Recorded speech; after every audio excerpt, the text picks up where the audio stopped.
Il y a quelques semaines, je parlais, ici même, d'un livre de Thierry Desjardins, qui est un journaliste du Figaro, qui a fait un pamphlet absolument terrible contre Sarkozy.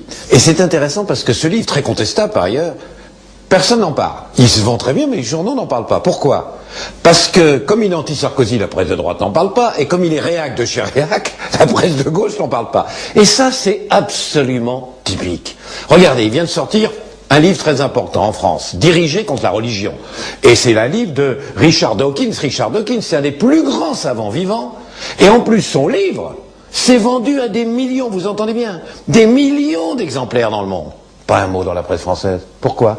Il n'est pas dans la ligne. Il pense pas comme il faut. On ne doit pas, en France, attaquer la religion. La droite, ça lui plaît pas. La gauche, ça lui plaît pas. On ne doit pas. Vous avez un livre d'un intellectuel pakistanais qui s'appelle Pourquoi je ne suis pas, ou je ne suis plus musulman, qui est une critique terrible contre l'islam de la part de quelqu'un qui en vient.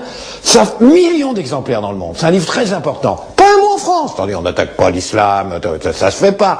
Qui c'est qui connaît en France Daniel Dennett, un des plus grands philosophes anglo-saxons? Non, personne n'en parle. Ou Michéa, un Français.